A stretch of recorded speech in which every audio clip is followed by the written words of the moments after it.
Mrs. Di Close says she had just moved into her brick veneer home in Elizabeth Downs in Adelaide when one of the most amazing ghosts on record manifested itself in the hallway, then disappeared, leaving a pool of yellowish liquid behind.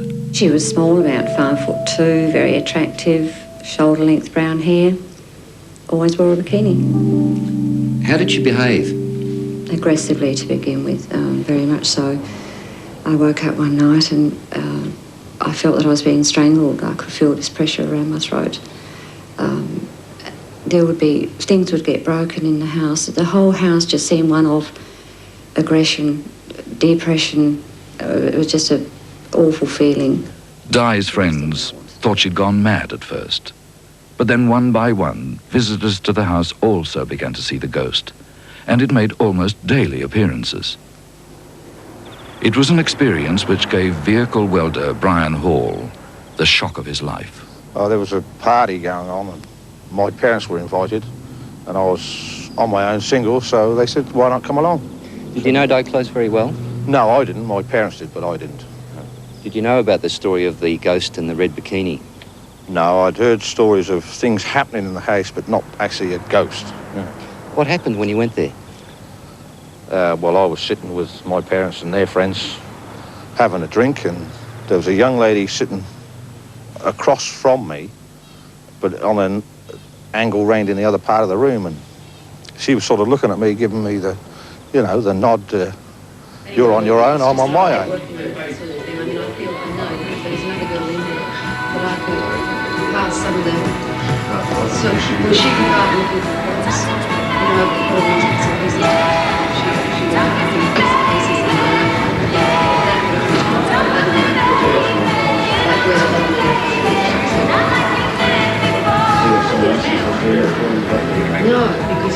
A couple of minutes later, I saw her come walking through from a different angle in a bikini and go out the back door to the swimming pool.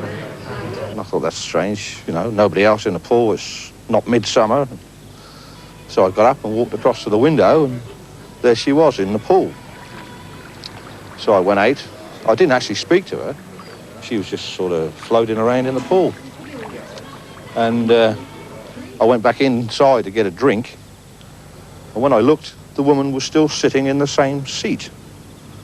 And I thought, that's strange. So I asked the people that was with me, has she got a sister, or is there somebody here that looks like her? And they said, no, what's the problem? I said, well, I've just seen her in the swimming pool out the back. And they said, oh, rubbish. There she is, still sitting there. So with that, I went back and looked out the window, and there she was still in the pool. So I went out. And as I went out the door, she came to the side of the pool and put her arm out to me as if to say, you know, take my hand sort of thing. And I did. As I put my hand into her hand, that was it. She just vanished and left me standing there freezing sort of cold, and she was gone. Did you feel anything as you put your hand Nothing. through? Nothing. Did you tell people about it afterwards? Well, there was another friend came out and he was standing behind me, and when I turned round, he just looked at me and said, you've seen something, and I was standing sort of like this, and he grabbed hold of my hand and said, it's frozen. You've seen something, come inside, I'll get you another drink. And that's what we did do, and then the story came out that supposedly there was a ghost of some young girl in that house. What effect did this have on you in the weeks that followed? Very much like I am now, I suppose. I get very nervous talking about it, and it gives me an horrible itch, you know, a real uncomfortable feeling. Scientists talk about the possibility of collective hallucinations, of telepathic projections.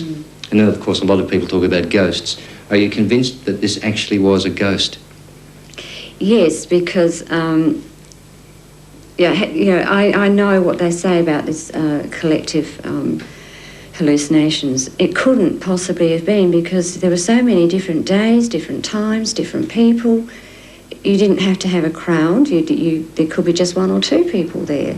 And it'd be all odd times. So it was just too obvious to try and explain it away. There was a ghost there.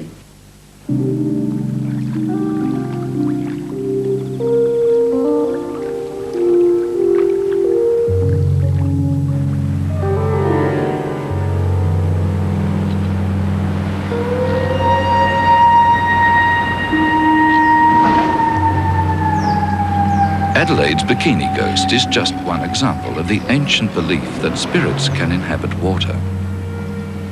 To find another, we must travel more than 2,000 kilometers to where the hulk of a 7,300-ton freighter, the Alkimos, sits abandoned off the Western Australian coast.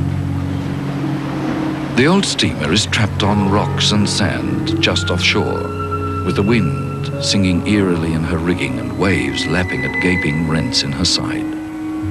When the tide is high, she shifts restlessly, as if yearning to head out to sea, and local cray fishermen always give her a wide berth. With the superstition common to all seagoing folk, they believe the Alkimos is cursed. Many of them testify to having seen a dark figure in oilskins, a ghost they call Henry, stalking the deck at night.